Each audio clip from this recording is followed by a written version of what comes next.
전화는 꺼져 있고 카톡일은 맨 며칠째 사라지지 않죠. 사고라도 난 건 아닐까 걱정하며 뜬 눈으로 밤을 지새우지만 돌아오는 건 차가운 침묵뿐입니다. 이쯤 되면 차라리 내가 뭘 잘못했는지 따지기라도 했으면 좋겠다는 생각이 들죠. 영문도 모른 채 사형 선고를 받은 죄수의 심정이 딱 이럴 겁니다. 당해보지 않은 사람은 절대로 모른다는 고통, 바로 잠수 이별입니다. 도대체 왜 이러는 걸까요? 그냥 헤어지자고 말하는 게 그렇게 어려운 일일까요? 오늘은 이 비겁하고 잔인한 침묵 뒤에 숨겨진 그들의 진짜 속마음을 아주 적나라하게 파헤쳐 보려고 합니다. 그들의 뇌 속에서는 도대체 무슨 일이 벌어지고 있는지, 그리고 왜 그들은 결정적인 순간에 도망칠 수밖에 없는지 말이죠. 이걸 알고 나면 여러분이 흘렸던 눈물의 의미가 조금은 달라질지도 모릅니다. 일단 이 잠수 이별을 시전하는 사람들의 대다수는 심리학에서 말하는 회피형 애착 유형일 가능성이 매우 높습니다. 물론 그 중에는 그냥 인성이 덜 된 경우도 있겠지만 심리적 기제를 살펴보면 아주 흥미로운 패턴이 발견되거든요. 보통 사람들은 갈등이 생기면 대화를 통해 풀려고 합니다. 싸우고 지지고 볶더라도 결론을 내야 직성이 풀리죠. 그게 관계를 지키는 방법이라고 생각하니까요. 하지만 이 회피형 인간들에게 갈등은 해결해야 할 과제가 아니라 생존을 위협하는 재난경보 그 자체입니다. 자, 상상해보세요. 여러분이 아주 좁고 깜깜한 동굴 속에 갇혀 있습니다. 산소가 점점 줄어들어서 숨이 턱턱 막혀오는데 누군가 밖에서 문을 쾅쾅 두드리며 나오라고 소리를 지릅니다. 이때 여러분은 어떤 기분이 들까요? 나가서 문을 열어주고 싶을까요? 아니면 더 깊은 곳으로 숨고 싶을까요? 회피형 인간들이 느끼는 연애의 압박감이 딱 이렇습니다. 상대방이 다가오면 다가올수록 사랑을 표현하면 할수록 이들은 묘한 질식감을 느낍니다. 우리는 사랑이라고 부르는 그 감정이 이들에게는 자신의 독립성을 침해하는 위협으로 인식되는 거죠. 아이론만으로는 잘 와닿지 않으실 수 있으니 아주 구체적인 시뮬레이션을 한번 돌려보겠습니다. 혹시 그 사람이 잠수 타기 전 이런 행동들을 보이지 않았나요? 첫 번째는 바로 친밀감 숙취라고 부르는 현상입니다. 정말 뜨겁고 행복한 데이트를 한 다음 날 혹은 여행을 다녀온 직후에 갑자기 연락이 뜸해지거나 차가워지는 모습 말입니다. 보통이라면 즐거웠던 기억을 공유해야 하며 사이가 더 돈독해져야 정상인데 이들은 정반대입니다. 너무 가까워졌다는 사실 자체가 뇌의 과부하를 일으킨 겁니다. 어제 너무 행복했어라는 여러분의 말에 그들은 속으로 큰일 났다. 이제 나한테 더 많은 걸 요구하겠지라며 뒷걸음질 칠 준비를 합니다. 두 번째 예시는 툭하면 바쁘다는 핑계를 대는 겁니다. 물론 진짜 바쁠 수도 있겠죠. 하지만 이들의 바쁨은 좀 다릅니다. 일주일 내내 야근이라면서 친구들 만날 시간은 있고 게임할 시간은 있습니다. 오직 당신을 만날 시간만 없는 거죠. 이건 물리적인 시간의 문제가 아니라 심리적인 공간의 문제입니다.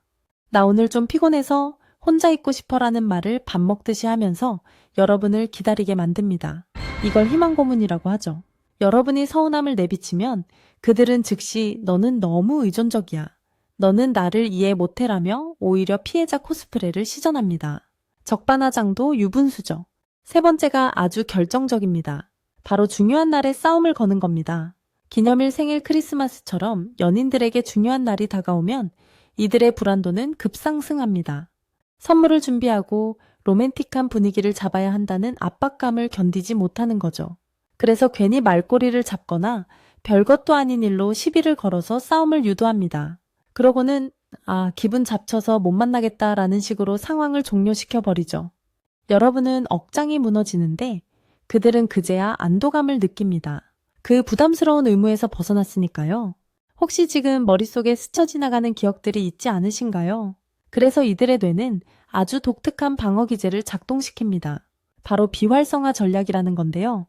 이게 진짜 골 때리는 기능입니다. 연애 초반에는 멀쩡하던 사람이 관계가 깊어지고 친밀해질수록 갑자기 상대방의 단점을 찾아내기 시작합니다.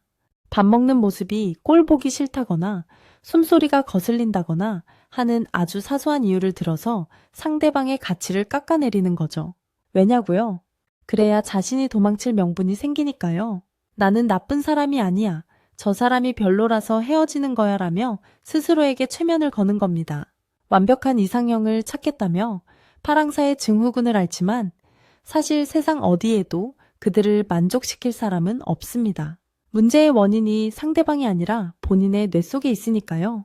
그렇다면 그들은 잠수를 타는 그 순간에 죄책감을 느낄까요? 정말 잔인한 이야기지만 잠수 이별 직후 그들이 느끼는 첫 번째 감정은 미안함이 아닙니다. 바로 해방감입니다. 마치 꽉 끼는 옷을 벗어던진 것처럼 드디어 그 숨 막히는 감정 노동에서 벗어났다는 쾌감을 느끼는 거죠. 여러분이 카톡을 보내고 전화를 걸며 매달릴 때마다 그들은 그 진동 소리를 들으며 오히려 자신의 선택이 맞았다고 확신합니다. 아, 역시 피곤해. 역시 나랑 안 맞아. 이러면서 말이죠. 여러분의 간절한 연락이 그들에게는 그저 스팸 전화처럼 느껴지는 겁니다. 정말 화가 나고 억울하시죠? 하지만 여기서 반전에 있습니다. 이들의 해방감은 일종의 마취제와 같아서 유통기한이 그리 길지 않다는 겁니다. 시간이 지나고 여러분이 완전히 포기하고 떠나갔을 때, 더 이상 자신을 위협하는 친밀감이 사라졌다고 느꼈을 때, 그제야 이들의 방어기제가 해제됩니다. 그리고 뒤늦게 억눌러왔던 감정들이 쓰나미처럼 밀려오죠. 이걸 심리학에서는 유령 전 여친 전 남친 현상이라고 부르기도 하는데요. 헤어지고 나서 한참 뒤에야, 심지어 몇 달이나 몇 년이 지나서야 불쑥 잘 지내라며 연락해오는 사람들이 바로 이런 심리 상태인 겁니다. 그때는 이미 버스가 떠난 뒤인데 말이죠.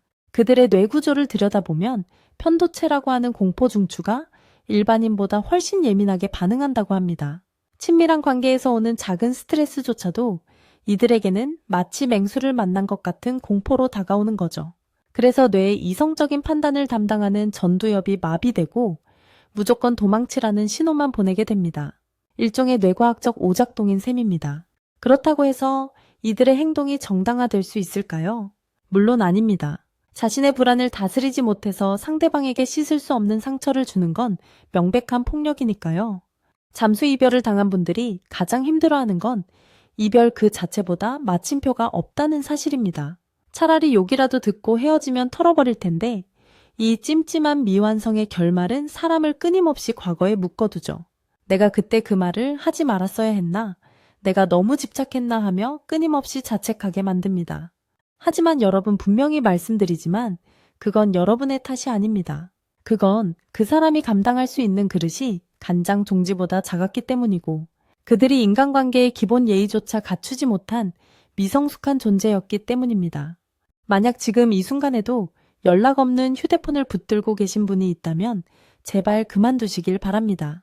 여러분이 매달릴수록 그들은 더 멀리 도망갈 겁니다. 그들에게 줄 수 있는 최고의 복수는 여러분이 그들 없이도 아주 잘 먹고 잘 사는 모습을 보여주는 겁니다. 여러분의 행복을 방해했던 그 장애물이 제 발로 사라져준 것에 감사해야 할지도 모릅니다. 똥차 가고 벤츠 온다는 말은 그냥 있는 말이 아니거든요. 잠수 이별은 교통사고와 같습니다. 내가 아무리 운전을 잘해도 와서 들이받으면 피할 수가 없죠. 그러니 사고난 차량을 보며 내 운전 실력을 탓하지 마세요. 그냥 운이 나빴던 것뿐이고 이제는 찌그러진 차를 고치고 다시 도로 위로 나갈 준비를 해야 할 때입니다. 그들은 평생을 그렇게 도망치며 살겠지만 여러분은 정면으로 마주하고 아파하고 결국엔 극복해낼 테니까요. 그 차이는 생각보다 훨씬 큽니다. 그러니 부디 오늘 밤은 자책 대신 스스로를 한 번 더 안아주시길 바랍니다. 당신은 충분히 사랑받을 자격이 있는 사람이니까요.